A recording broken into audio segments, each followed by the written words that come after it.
What's up, guys? I'm Brent here, folks. TheLines.com, talking a little Thursday night football. We're already week 13 in the NFL. I can hardly believe it. You can hardly believe it, but hey, we're going to maximize these few weeks we have left to make some money. It is the Seahawks and the Cowboys. Of course, everything we do here, absolutely free at The Line. So if you haven't already, go ahead and hit that subscribe button. Give us a thumbs up and let us know down below how you're going to play this one. This is Seahawks and as low as 8.5 point dogs, as high as 9.5 point dogs on the road at the Cowboys. If we flip this over here, we can see about 47.5 is the prevailing total in this game. So these are two teams trending in the exact different direction. This was a Seattle team that, one, I was very high on coming into the season. I'm probably going to lose a couple bets on them. I'm certainly going to lose the NFC West bet, but I have a win total bet on them as well. Don't know if they're going to get there. It seems like a push is the best case scenario for me right now on them. Certainly trending downwards. Geno Smith is just, Geno Smith is Geno Smith. And I fell for it. I think some other people fell for it. And then the other thing about this defense is so the defense is not bad by any stretch of the imagination. Defense is actually upper half of the NFL. I expected the defense to kind of build on what we saw towards the end of last year and be better.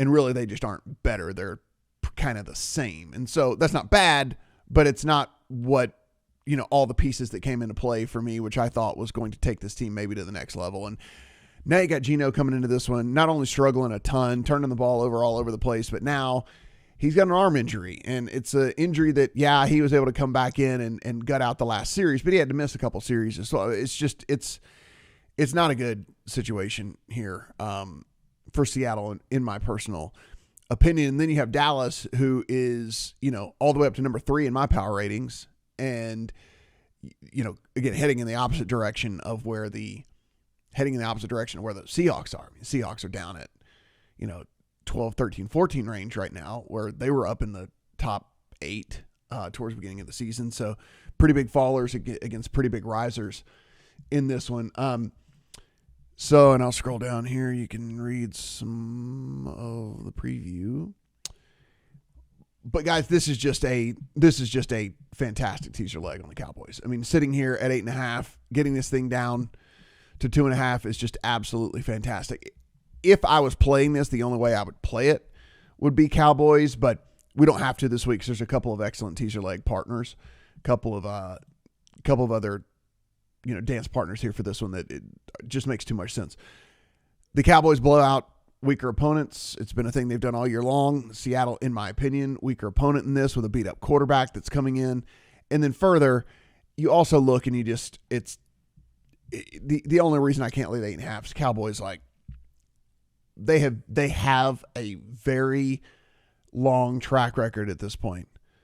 By long, I mean last 2 years with McCarthy, of when they get up big, he's one of the coaches that will pull starters. He does. He believes in the, not going to put guys out there for meaningless snaps and not going to get them hurt for no reason. And honestly, I actually agree with that. But that's the reason a little bit scares me on the 8.5 for them to cover the 8.5. So that's why I'd rather play the teaser leg, because I do think maybe the back door could be open here once some second stringers get in. As far as the total goes, I have played the under 47 in this. I don't think Seattle is going to have an easy time moving up and down the field against this defense. We knew the Cowboys defense was going to be good heading into the season. Did we know that the Cowboys defense was going to be this good yet again? I don't know, but I mean, they're the number 4 overall defense DVOA, the number really, really stout against the pass. And so now here come the Seahawks, who don't have much of a run game as it is anyway. Their path of least resistance is the run game, but even Cowboys run defense, top 11 EPA allowed, top 12 success rate allowed, so it's a good run defense anyway, right? And plus it's inefficient to run the ball in the NFL a ton. So I don't think Seattle has a ton of success here moving the ball. And like I said, I think we get to a point where Dallas maybe even has to kind of call off the dogs in this. And so I like the 47.5 under in this game. Be sure it's 47.5. 47 is actually a fairly key number when it comes to totals. It's not the same thing as like a 3 or a 7 or a 6 or 10 or whatever in the NFL, but when it comes to the sides. But 47 is actually a fairly key total. You can just start to do all the math in your head. I mean, 27-10, 24-23. There's just a lot of different ways to get to 47. So it's a pretty good total for me to be sure and make sure that the hook is on there. So 47.5 under on that for me. Let's get over here. Plus, you know what? Between Pollard and his backup Dowdle, they've actually been running the ball a little bit better, where they were just really bad at the beginning of the year. They've actually been running the ball a little better too. And so I don't see this thing going, flying over the total or anything without a few of, horrible Geno Smith turnovers, which may come. And if they do, then we lose that bet. Prop that I have in the account here, Dak Prescott. Let's pop it open. If you guys kind of been following the theme here, right? Think this game plays, a little bit sloppier. Think Dallas, runs the ball a little bit more. Would rather play the teaser than the blowout and all the things like that. So I'm going to play Dak, and I'm going to take the attempts, and I'm going to take the attempts under. You can see 36.5 market high right now. So I'll take the under on attempts. Like I said, I think Dak could find the bench in the fourth quarter. I think also, and if not, then I think they could just run the ball however they want to. This run defense, like I said, Dallas has been running the ball a little bit better anyway. Seattle's run defense, 25th EPA allowed. DVOA has them at 23rd in the NFL. Their pass defense is actually much better than their run defense, and so you get the drift. So Dallas gets up big. I think they just kind of go and ice the clock, salt it away with the run game.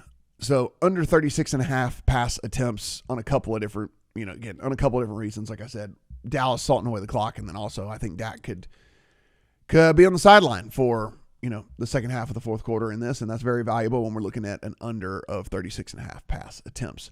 This was not in the account yet. I've been pondering it. I at least want to bring it to your attention because I do think that this is something that might end up there. But Brandon Cooks has pretty much taken over as the number 2 receiver for this team. Gallup's out. Tolbert's getting more snaps, but not more targets.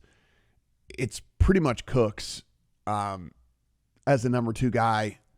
At least from a wide receiver standpoint, you could probably say Jake Ferguson, but from overall standpoint, but the 38.5 is really low. Even 41.5 is really low and a guy like Cooks too, who could get there on a number like that in like 2-3 catches because he's a further down the field guy. So hadn't made it in the count yet. Probably will in some way, shape, or form. If it's not a solo bet, maybe part of a kind of like Dallas wins same game parlay narrative. And get the over on Cooks in there. Because, again, that's just really low for a guy that has really kind of moved into the number 2 role there for the teams. And so long as he's healthy, we might as well kind of play that angle.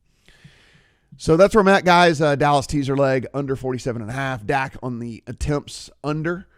And then probably going to have Cooks over receiving yards in some way, shape, or form. Everything over here at the lines, absolutely free. So be sure, go ahead, subscribe, rate, review to this channel as well. And then when you head over here, that Discord button, upper right-hand corner, that is free, and it's people talking the NFL, NBA, college basketball, golf, whatever, all year long. So be sure and take advantage of that as well. Good luck on all your Thursday night football bets.